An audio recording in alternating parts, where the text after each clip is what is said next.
Tayo ay nabubuhay sa mundong may liwanag at dilim. Nagtatalo ang liwanag at dilim, pagsapit ng takip silim. Ginawa ang ating mga mata para makakita. Pero pag kumagat na ang dilim, gaano ka kasiguradong nakikita mo sila? Ako nga pala si Six, ang maglalapit palalo sa kasagutan na inyong hinahanap. Simulan na natin ang pakikinig. Matagal ng caretaker ang pamilya namin ng isa sa mga rest house ni Bossing sa Batangas. Ako, si tatay at si nanay. Pati nga dapat si ate pero tumigil lang ito nang lumuwas ng Maynila para magkolehiyo. Kahit kasi mga caretaker lang kami, maayos naman ang pasahod ni Bossing. Kaya nakapag-ipon ng mga magulang ko ng pampaaral ni ate. Maginhawa rin ang naging buhay namin kahit hindi naman masasabing mapera talaga. Subalit, nagbago ang lahat ng mga ilangan ng houseboy si Bossing para sa Tarlac. Agad niyang kinausap si tatay kasi isa ito sa mga paborito niyang tauhan. Tinanong niya kung pwede raw ba akong kunin at ipadala sa kanyang bahay sa nasabing lugar. Hindi naman daw masyadong mabigat ang magiging trabaho ko. Bale, aasikasuhin ko lang naman ang lahat ng mga alaga sa mansyon ni Bossing. Oo nga pala, ang pangalan ni Bossing ay Claro. Hindi naman po nagdalawang isip si tatay kasi malaki naman ang sahod. Pumayag na rin ako para makapag-ipon sa sarili kong pag-aaral. Kinabukasan ay agad akong sumama kay Boss Claro papuntang Tarlac. Manghang-mangha ako nang makarating kasi di hamak na mas malaki ang mansyong iyon kaysa sa rest house na binabantayan namin. Iyon lang, sinalubong agad si Bossing ng kung anong balita na nagpakunot sa kanyang noo. Sabi noong isang tauhan niya, namatay raw ang isa sa kanilang mga bilanggo. Napakamot ako ng noo. Hindi ko malaman kung bakit may mga bilanggo sa mansyon ni Boss Claro. Ni hindi na rin ako nakapagtanong kasi mukhang nainis talaga si Bossing sa kung ano man nangyari. Pinasamahan na lang niya ako sa kanyang tauhan papunta sa magiging kwarto ko. Makalipas ang mahigit isang oras ay pinatawag ako ni Bossing. Ituturo niya raw sa akin ang mga gagawin ko. Una, sinabi niya ay tungkol sa 5 malalaking aso na nasa mansyong iyon. Kailangan kong bantayan, pakainin, paliguan at ipasyal. Wala namang problema roon kasi may mga aso rin naman doon sa rest house niya sa Batangas. Ang nagpakabuglang sa aking dibdib ay ang sinabi niyang ako rin ang nakatoka sa bilanggong nasa basement. Wala naman daw akong ibang gagawin kundi ang pakainin yun gabi-gabi. Tapos siguraduhin hindi siya makakatakas. Noong araw din na yun ay sinama niya ako sa basement. May nakita akong 2 malalaking mga pinto na gawa sa bakal.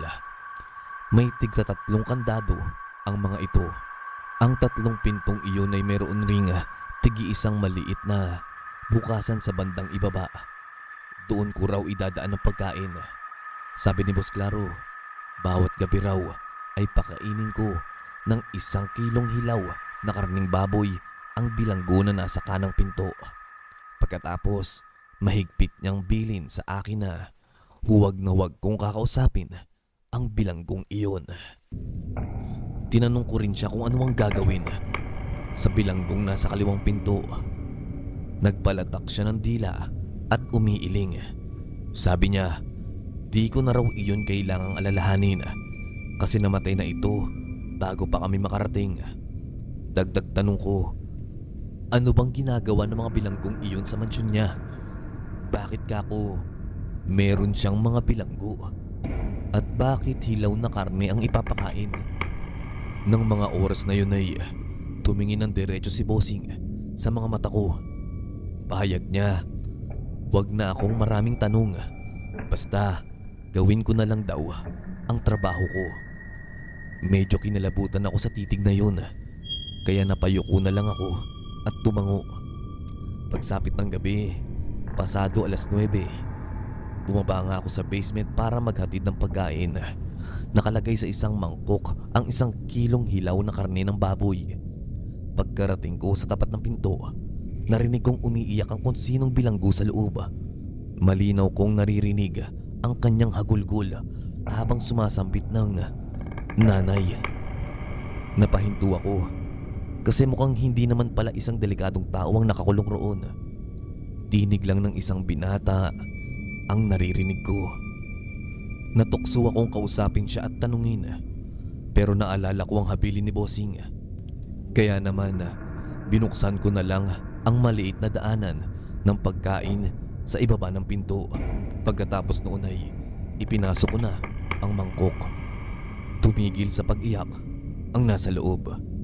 Ilang sandali pa, bigla na lang siyang nagsalita. "Siguro ikaw yung bagong bantay rito, ano?"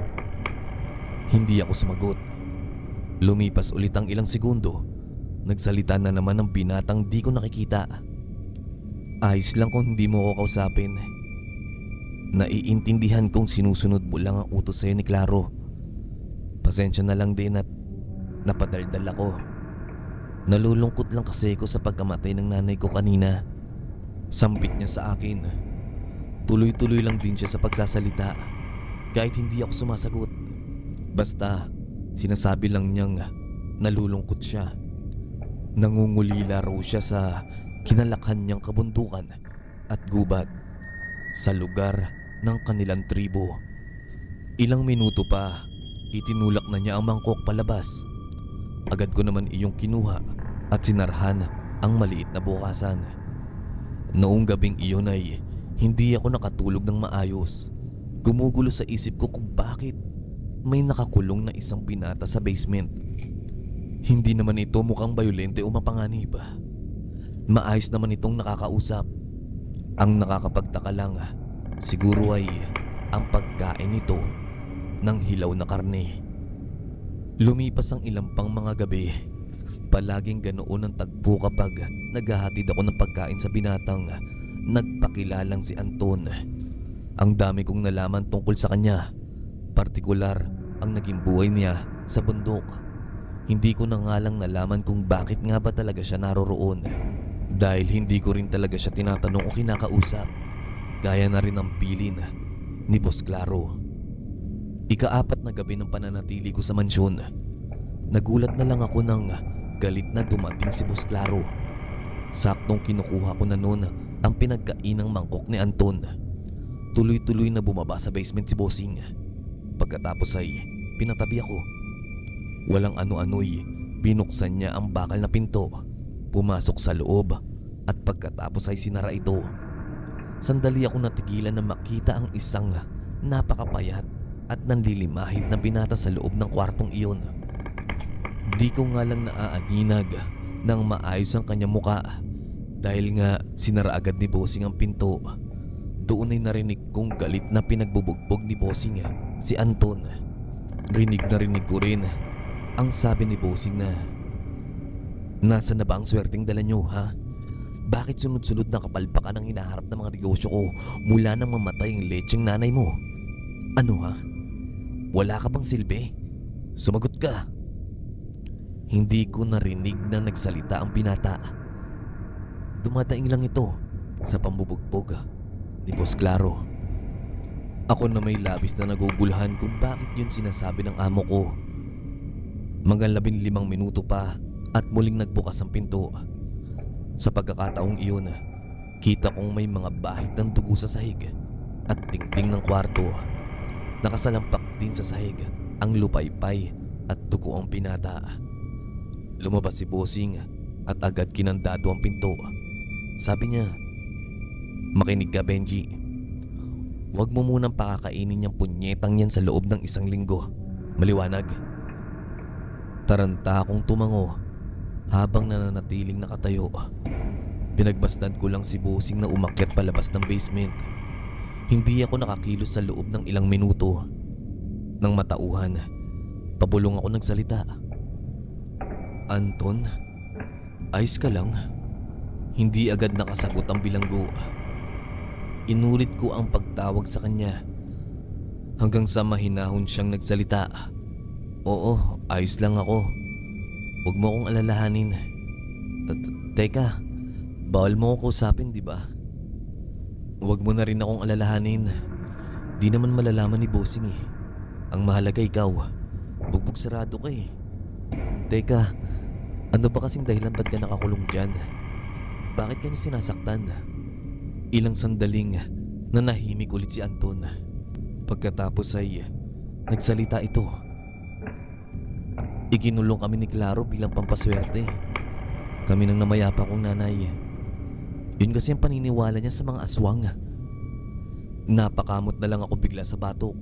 Sinusubukan nguyain ng utak ko ang naririnig ko ngayon. Tinanong ko siya kung sinasabi ba niyang aswang sila ng nanay niya. Sabi lang niya, hindi kita pipiliting maniwala. Sa mga sumunod pang gabi, palihim kong hinahatidan ng karne si Anton. Noon ay kinakausap ko na siya ng paunti-unti.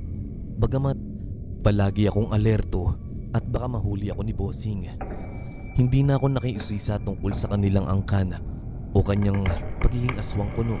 Ang akin lang ay siguraduhing maayos ang kanyang kalagayan sa loob. Hindi rin naman kasi ako naniniwala talaga noon sa mga aswang-aswang na yan. Yun nga lang, sadyang walang usok na hindi nalalantad. Isang gabi, naabutan ako ni Bossing na naghatid ng pagkain kay Anton. Agad niya akong pinagtaasan ng boses. Sinabihan niya akong utak-ipis na hindi makaintindi. Doon din ay biglang nagsalita ang binatang naging kaibigan ko na.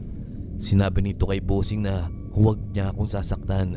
Kaya naman nahinuha agad ni Boss Claro na kinakausap ko ang bilanggo. Sa mga sandaling iyon ay lalong dumilim ang mga tagpo. Nang gagalaiti akong binugbog ni Bossing. Binantaan pa niya akong papatayin niya sina tatay at nanay kapag pumalag ako. Napakaraming tadyak at sapakang inabot ko. Si Anton naman ay todo sigaw. Natigilan na ako ni Bossing. Kinakalampag niya ang bakal na pinto. Kaya lalong uminit ang ulo ni Bossing at pinag-ibayo ang pangbubugbog sa akin. Hanggang sa nagulat na lang kaming dalawa ni Bossing nang biglang mabaklas ang mga kandado ng pinto. Sa isang kisap mata, biglang tumilapon si Boss Claro. Kinusot ko ang mga mata ko hanggang sa nakita ko na lang na pinagkakalmot ng isang karimari-marim na halimaw ang amo ko. Puno ito ng itim na balahibo sa buong katawan. Napakatatalas ng mga kukot pangil at nanlilisik ang mga pulang mata. Pinipilit ni Bossing naman laban at makatakas, pero sadyang wala siyang magawa laban sa halimaw. Ramdam ko ang matinding kilabot, lalo na nang butasin ng halimaw ang sikmura ni Bossing. Hinugot nito ang kung anong laman loob at ipinakita kay Boss Claro kung paano niya kainin ang sariling lamang loob nito. Humugot pa ulit ito sa sikmura ni Bossing. Napahiyaw ng mahaba ang naghihingalong tao, kasabay ng pagkakatanggal ng kanyang bituka. Agad din itong isinubo ng halimaw at tuloy-tuloy na kinain. Naistatwa na lang ako noon sa isang sulok ng basement. Inabot na ako ng naglawang dugo ng patay kong amo. Tuloy-tuloy lang sa pagkain ng halimaw na alam ko mismong si Anton. Hanggang sa tumigil ito at humarap sa akin. Napaatras ako at siniksik ang sarili sa pader. Tapos sinabi nitong, "Huwag ka mag-alala, Benji. Hindi kita sasaktan. Tumakas ka na rito. Kumuha ka ng mga gamit ni Claro na pwedeng ibenta. Pagkatapos, huwag ka nang babalik." "Pero Anton, paano ka? Baka mahuli ka ng mga bata ni Bossing." "Huwag mo kong alalahanin, kaibigan." Noong gabing iyon ay tumakas na nga ako sa mansyon at bumalik ng Batangas. Tangay ang pera at alahas. Hindi ko iyon ipinakita kila nanay at tatay. Itinago ko lang para magamit sa tamang pagkakataon. Ang sinabi ko na lang sa mga magulang ko, may nangyari sa mansyon at napatay si Bossing. Kako, kailangan na naming lumayo kasi nakilala ako ng mga nanloob sa bahay. Kasama ang ate ko ay agad kaming lumuwas papuntang Visayas. Simula noon, di ko na ulit nakita si Anton. Napapatanong na lang ako sa sarili ko kung kamusta na kaya siya. Dalangin ko sana nakabalik na siya sa kanilang tribo at masaya nang namumuhay ulit sa kabundukan. At gubat,